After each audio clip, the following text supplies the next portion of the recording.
Welcome to the podcast where we celebrate innovation for a happy planet. I am your host, Abigail Carroll. In the interest of global exchange, I have focused on having podcast guests from all over the planet. But today's guest comes from just a few miles away. Kochtitzky is an assistant professor at the University of New England in my hometown of Biddeford, Maine. His specialty is observing and quantifying the impacts of climate change on planet Earth.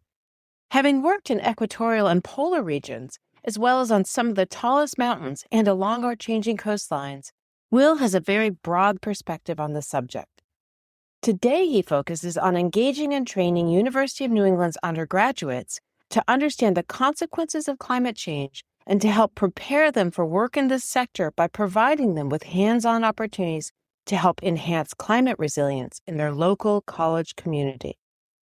A note to listeners who are further flung than New England. In this podcast, we speak about a series of memorable winter storms that walloped Maine's coastline a couple of years ago, causing hundreds of millions of dollars in damage and serving as a stark reminder of the precariousness of life as we know it along our treasured coastlines.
Welcome to the podcast, Will.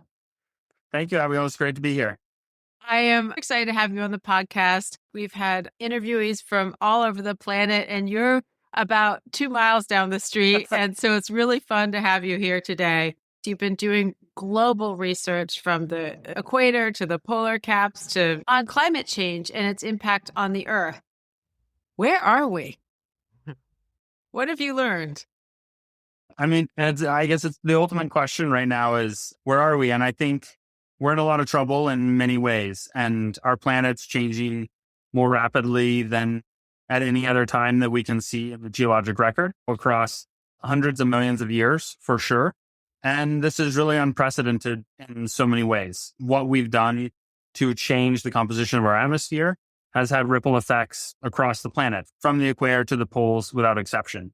And so we're seeing dramatic change across our planet just in the last couple of years. There are a number of different measures, so it's a bit hard to measure, but we've crossed the 1.5 degrees Celsius warming threshold that many countries have agreed is this important threshold to maintain the planet that we used to know.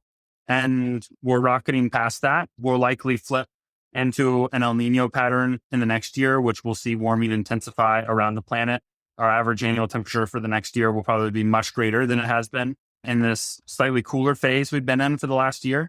So we're seeing changes happen incredibly dramatically and incredibly rapidly, which is then having ripple effects across the planet. And so we can see that not only in the changing ice sheets and ice caps and glaciers in the Arctic and in the Antarctic and across mountains around the world, but also in sea level across the planet. Here where we are in coastal Maine, 2 years ago, we experienced the highest water level on record.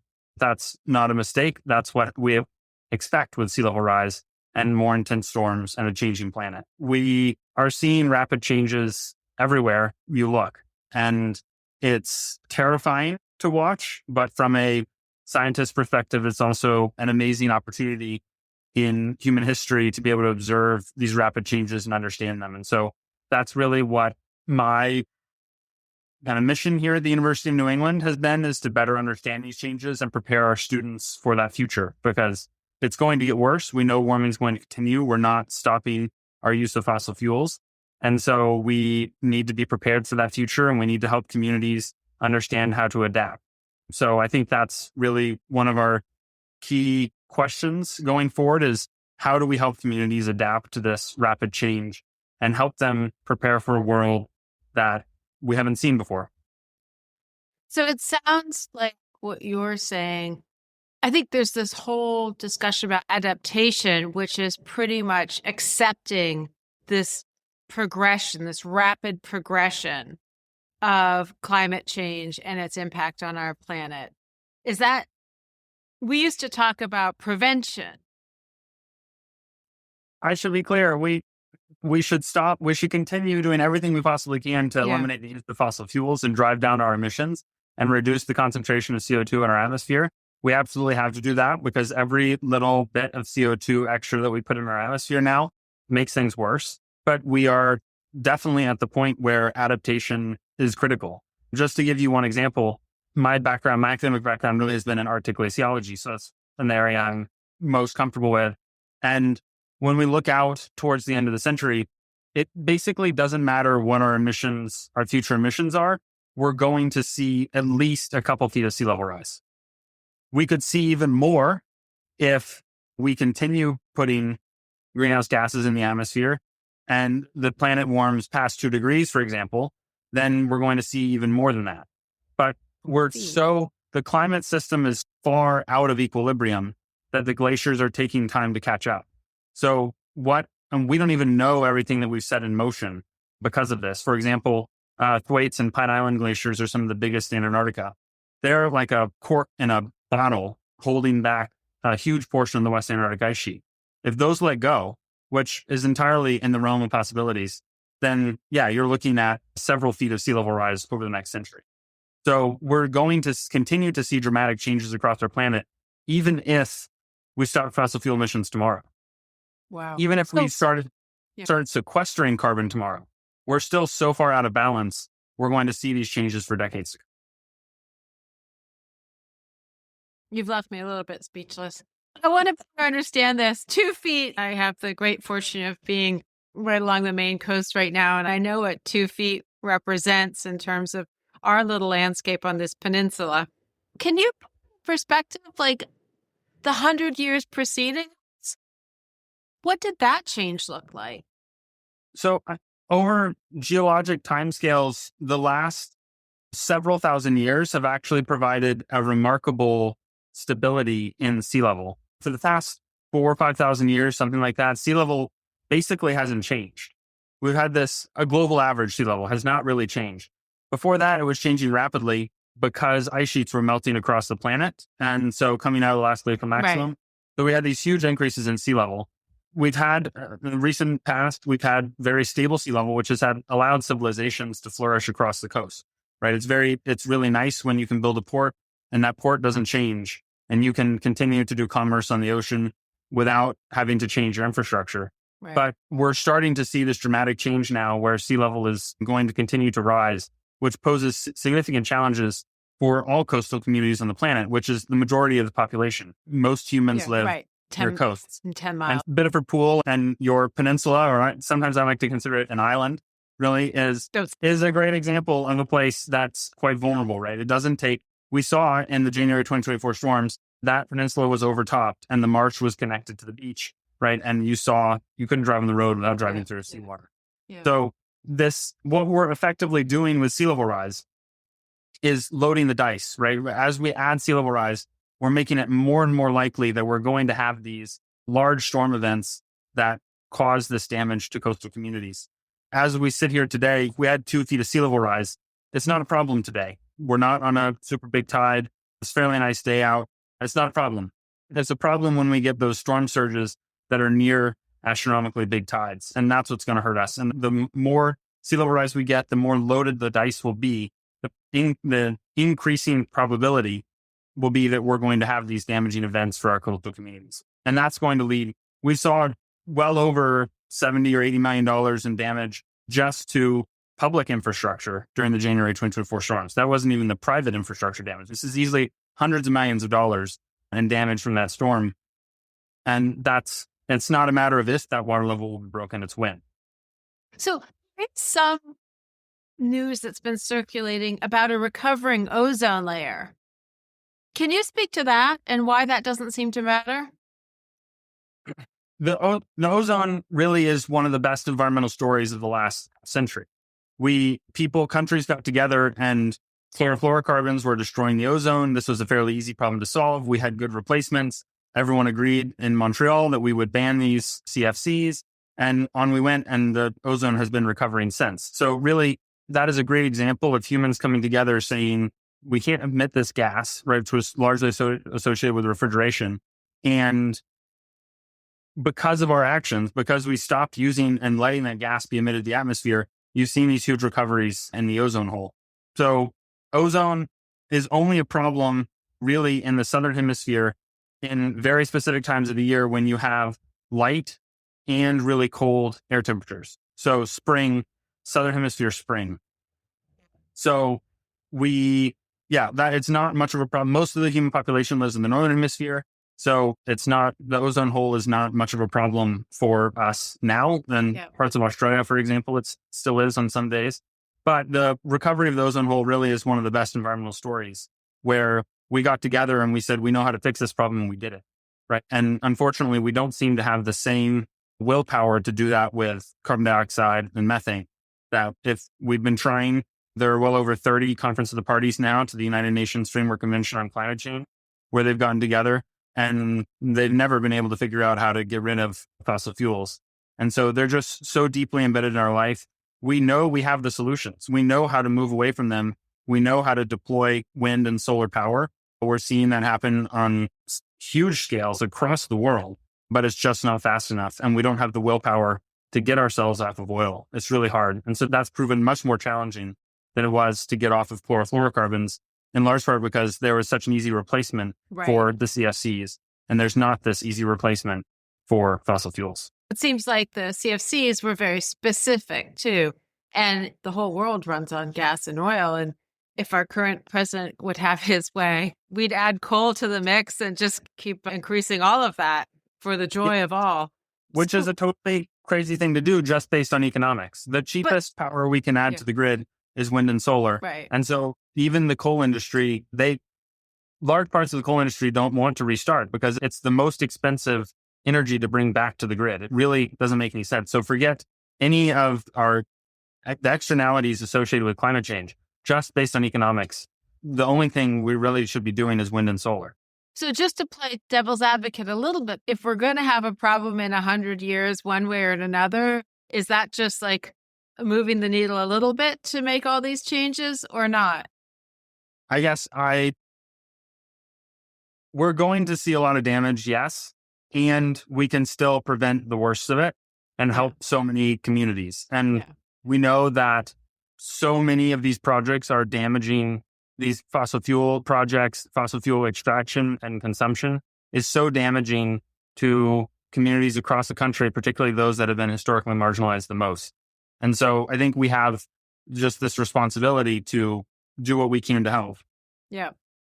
We actually had a free market around energy in this country. I think there would also be a different story, that we've been subsidizing oil since we started using it. And if all subsidies were removed, this would actually be a different ballgame, because now wind and solar would really be the cheapest. But that's politically not going to happen, I don't think, in this country. As we sit here days after the latest war over oil started. It's interesting, too, because I've always thought that renewables just seemed like this unnecessary political lightning rod. It would seem that the sort of buy your bootstrap old, like, Republican guard would love this idea that you could be completely free of the government and free of the big corporation by having solar panels on your house, and getting off the grid seems to me like a very traditionally right idea, and yet it's the left supporting it.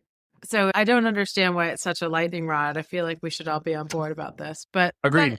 So we've had this huge pushback on environmental policy in the United States. What are some of the things? I know you're not just a researcher, you're an advocate, you're a man of action, you're getting your hands dirty in projects. But what do you think can be done at a state, institutional, individual level? Like, how can we make a dent so it's not the worst case scenario in 100 years?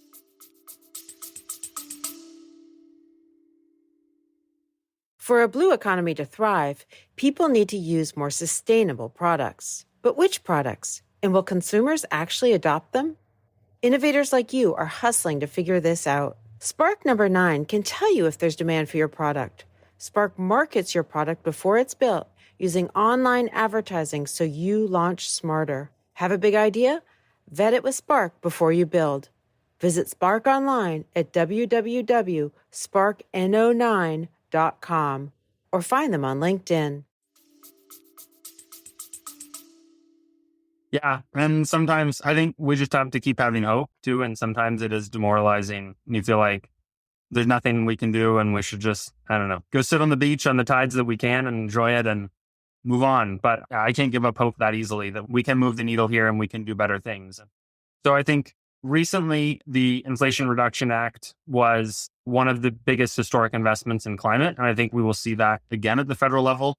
We see businesses, for example, they understand where the markets are going eventually. They understand that we have to reduce our carbon emissions. They're keeping those investments, from what I see, in sustainability in the long run. That doesn't mean that we don't have this huge deviation right now. At the local level in particular, I think we can make a lot of action. Here in Maine, the politics are such that I think we have been making a lot of action, but also not nearly enough. And here in Maine, one of the best examples is heat pumps. Heat pumps have been deployed much more rapidly than was initially projected in the state of Maine, which is great news, not only in terms of getting the state off of heating oil, which Maine is one of the states with the most heating oil consumption in the country, but also providing this really critical adaptation for people to have air conditioning when our summers keep getting hotter and many people don't have air conditioning otherwise. So the heat pump story in Maine has been a really big success. And I think there's a lot locally in the state that we continue to do. That doesn't mean Maine hasn't had their setbacks. One good example of that is the EV adoption has been much, much slower in Maine than the state would like to see. And I think there are a number of compounding factors with that. I don't pretend to understand all of them, but I think a huge part of that is education and making sure people understand how EVs work, how they really can improve your life.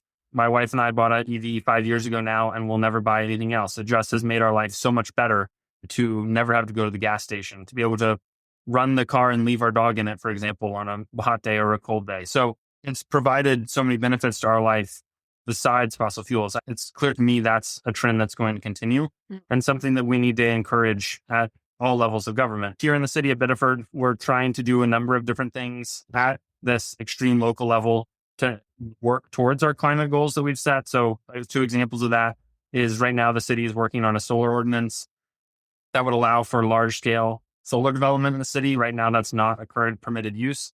And then we're also working on an ordinance that would help increase EV charging. When new infrastructure is built in the city, you would be required to put in some EV charging alongside that. We have to build out the infrastructure that would support this sustainable future, this low carbon future.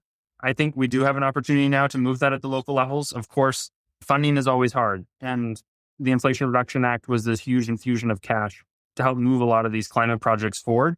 And I think everyone's struggling with how to fund those right now. We have to figure out ways to continue to support these projects, find ways to share costs across government and business and private investment. And the pendulum will swing back. I'm confident we will head in the right direction eventually. We don't really have a choice. At our own peril, we continue to use fossil fuels. And I think we will see this swing back. And I hope we can continue to lay the groundwork to be ready to make a lot more progress during the next time we have that opportunity. You were just a recipient of a very important grant to study very local coastlines and our resilience in faced with these big coastal storms. So can you talk a little bit about that and how this sort of research project in academia ends up having a real world impact? Yeah, absolutely. Maybe I'll back up a little bit and say that my background received my PhD studying Arctic glaciology and was working on Arctic glaciers and really enjoyed that and found it very fulfilling to get to travel to the Arctic, particularly during the hot summers. I could go to the Arctic for these cool environments. And it was just amazing. The Arctic landscapes are fascinating and critically important for what's happening here locally. When I came to the University of New England and started doing research here with my students, I quickly realized that I would have such a bigger impact if I could bring my students to these local environments and help communities already adapt to these incoming impacts of sea level rise, instead of bringing just a couple of students to the Arctic every year and trying to better predict what sea level rise we know is already coming. And so it's been super rewarding to get to work with students here on Maine's coast from the University of New England. And so this award that we got really is going to bolster our capabilities to better understand how sea level rise and coastal erosion is impacting all of Maine's beaches.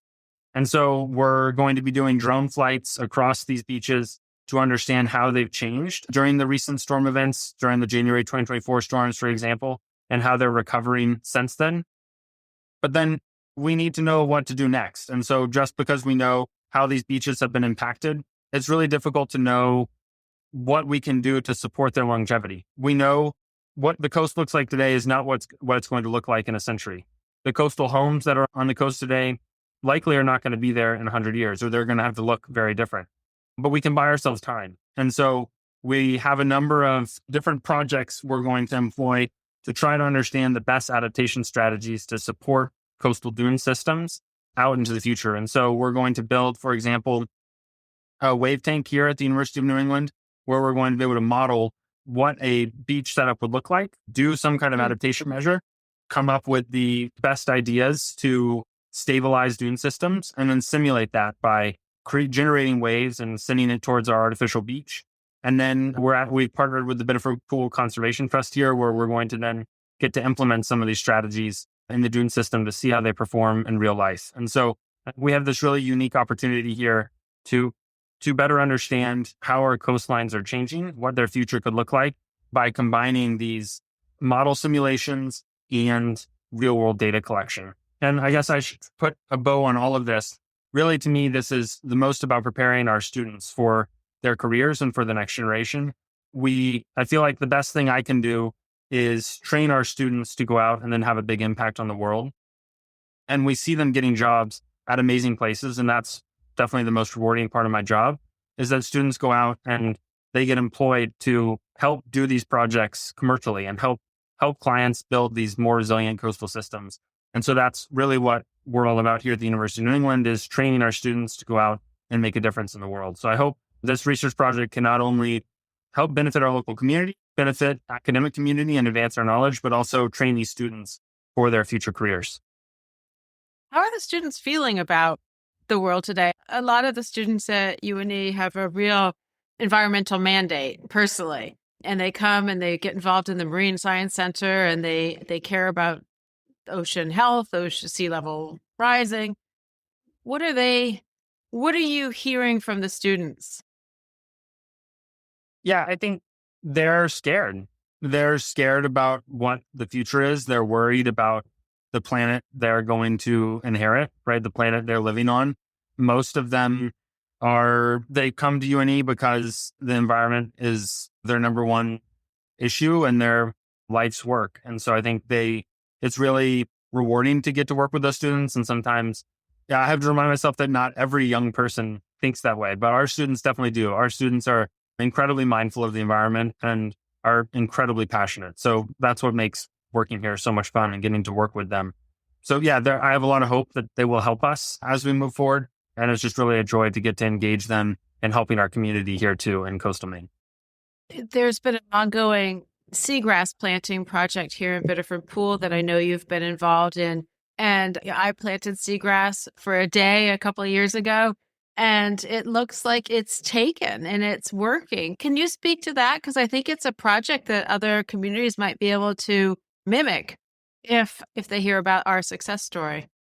Yeah, may I rewind a little bit and say that for a long time in Maine, people were building seawalls, right? And so seawalls, we now know, are very detrimental, particularly to your neighbors, in creating more energy, deflecting energy to these environments and increasing coastal erosion. And so in the 1970s or so, Maine banned seawalls. And now there's really been a lot of work to establish living shorelines that can better tolerate coastal erosion, these large storms and the sea level rise we have coming for us. And exactly, this project was really initiated by the Biddeford Pool Conservation Trust to do what we can to buy time on these beaches and provide better habitat for shorebirds and other animals that inhabit these ecosystems. And so the dune grass planting really is a very cheap way to try to help these ecosystems. And so just by planting dune grass, the hope is that we're helping build up the beach. We're helping build up sand and the elevation so that the beaches are more resilient to the next storm. And next week, actually, we'll be planting more dune grass in Biddeford Pool. So really excited to be out there again and pounding holes and putting the grass. And so I think it's a great project, not only to support the beach and that ecosystem, but also to engage our students. And those kinds of experiences are often what they remember the most and has the most impact on them. They were able to go out and they were able to plant and help the community. And they'll probably remember that for years to come. And they're going to forget the lecture I gave yesterday for sure. So it's really rewarding to get to work with students on the beach. And it's just a great project to get to work with the community. You said something that was really interesting to me. You talked about sort of natural remedies. And I think this is something that you're really focused on. Instead of building concrete walls, and let's figure out natural solutions to these problems in nature. When I was an oyster farmer, my motto was nature works well when you let it. So I learned very soon that I had to work with nature. If I was going to try to fight against it, I was going to lose that battle. But you could learn how to harness nature to actually help you achieve your goal. Are there other sort of examples of that you've discovered in your work that are lessons that you could share with people? I fully agree. I think we love to put nature in a box, and nature does not want to be in a box. And so, I think the more we can work with it, the more we can understand how these systems naturally operate, we're going to be so much better off if we can work with those systems rather than against them. The first thing that comes to my mind and what resonates with me, in the last couple of years, my wife and I have started beekeeping, and we've learned so many times to just let the bees do their thing. If we start intervening and we start trying to monkey things around and move things within the hive, it just makes things worse. And they know what they're doing. We just need to provide the environment in which they can thrive. And so I think that's really what we see in so many other areas of life too. The dune grass is a great example of we're not providing a big intervention. This is a species that's already there. We're just trying to give it that help it spread faster, get it into this environment in a favorable condition, and hopefully then it can thrive and better do what it has evolved over millions of years to do. Yeah, I agree. And perhaps what's most interesting about Maine's coastline is that we have so many different types of coastline in southern Maine. We've seen, even within individual beaches, we see huge variations of the coastal types, from riprap, big rocks that are protecting the coast, to seawalls, to dune systems. And so that's what makes southern Maine particularly unique and interesting to study from a research perspective, that we get these pieces that have been hardened. The shoreline has been hardened to protect it for various reasons, but also areas where huge portions of Maine's coastline are untouched and undeveloped. And so they provide this great natural control for us to get to see what happens to the coastline when we don't do anything, when we don't intervene. And so that's scientifically provides us a great natural control to better understand how communities can prepare in the future. And so that's one of the ways that we have targeted our work, is by trying to include some of these areas that are preserved and have been left to be natural and to have coastline retreat naturally. And then we can also study places that have been more developed, where there's more economic activity and perhaps where humans have a greater interest in protecting them going forward. And so we hope that by studying these two different systems, we can really better understand both of them and help everyone. I think I know the answer to this, but I ask everybody who comes and interviews, are you optimistic about the future of the planet?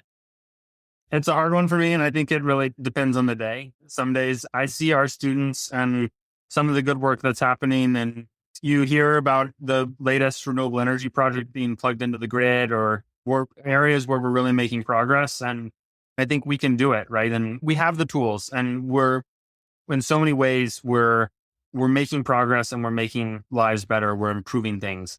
And I also feel super privileged to be in academia. I feel super privileged to live in Maine, to be who I am.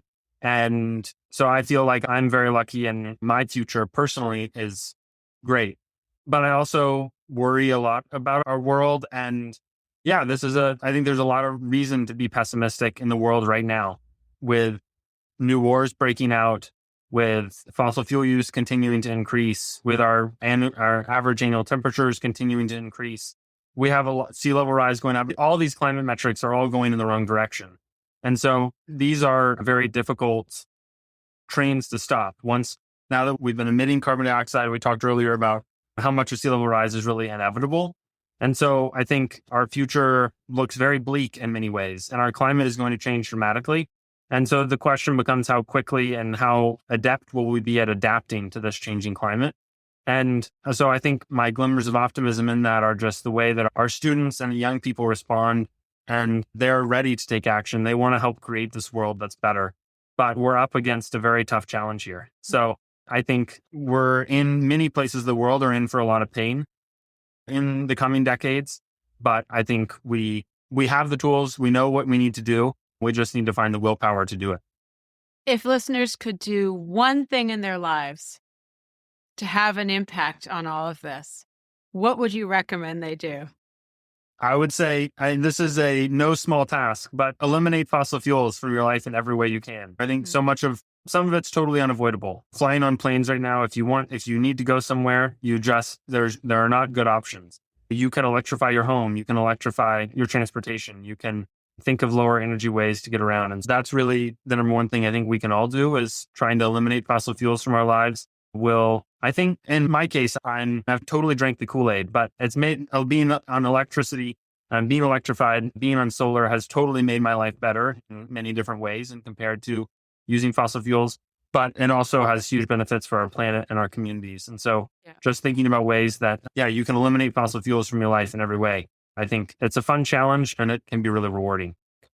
Thank you, Will, so much for coming on and sharing your stories today. And thank you so much for all you're doing for our local community and for the next generation of students at UNE. Thank you, Abigail. I look forward to seeing you planting dune grass next week. I will be out there.